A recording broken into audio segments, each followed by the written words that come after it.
Salam alaikum! Aujourd'hui, allez simple reportage sur le Maroc et ma rencontre avec Trio. Marhaba! Ils en étaient déboussolés de voir que l'on tenait quand même. Et nous les premiers étonnés de récolter ce que l'on sème. Ce que l'on sème. J'aurais préféré, ma foi, éviter nos sombres démences.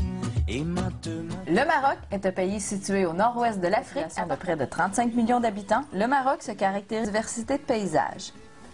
Ce pays, bordé par l'océan Atlantique, l'Espagne, le détroit de Gibraltar, la mer Méditerranée, l'Algérie et le Sahara, est un pays de contraste, le plus privilégié du Maghreb. Filtre climatique, l'Atlas et le Rif. Son plus haut sommet est le Djebel Toubkal, situé dans le Haut-Atlas avec une altitude de 4167 mètres. Au sud et à l'est de la chaîne de l'Atlas, l'omniprésence du désert et la pauvreté de la terre ne permettent qu'une occupation humaine clairsemée.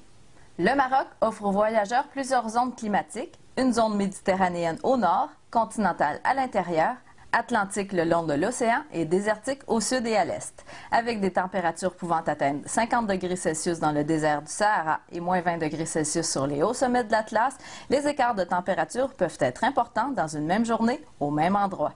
Le printemps est de loin la meilleure période pour s'y rendre. La biodiversité marocaine est très diversifiée. Les amateurs de nature seront servis avec ses 2 500 000 hectares de forêt. Nombreux sont les parcs nationaux, les réserves biologiques, botaniques et maritimes. Les ornithologues seront ravis avec plus de 300 espèces d'oiseaux, dont les canards, les hirondelles, les perdrix et les cigognes présentes partout dans le pays et qui élisent souvent domicile sur les minarets des mosquées. Vous n'y rencontrerez ni éléphants ni lions qui peuplaient jadis ces différentes régions. Cependant, le pays possède encore une importante faune sauvage. Bon nombre d'espèces se partagent les 40 écosystèmes différents. Il n'est pas rare d'y croiser gazelles, singes, lynx, scorpions, serpents et même des léopards. Le dromadaire, cet animal emblématique du Maroc, est idéal pour visiter le désert. Hormis les traditionnels palmeraies et les cultures de type méditerranéen, en particulier les agrumes, les dattiers, les figuiers et les oliviers, les forêts marocaines sont essentiellement composées de pins, tuyas, eucalyptus, chênes et alpha. Notons également la présence de nombreux types de cactus et de l'arganier, cet arbre endémique du Maroc.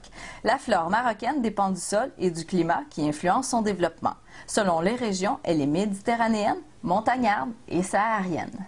Le secteur tertiaire occupe une place prépondérante dans l'économie marocaine, suivi du secteur industriel, de l'agriculture et des mines. Sa langue officielle est l'arabe. Sa capitale, Rabat, est la deuxième plus grande agglomération du pays après Casablanca.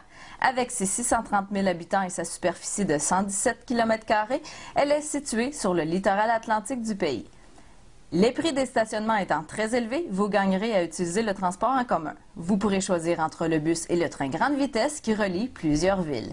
Ne manquez pas de visiter les nombreux musées, mosquées, parcs et ruines qui envahissent cette ville remplie d'histoire.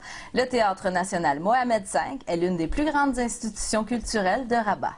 Des oasis et des palmeraies du Grand Sud aux forêts impénétrables de l'Atlas, la géographie marocaine offre de multiples facettes qui font de ce pays un véritable paradis.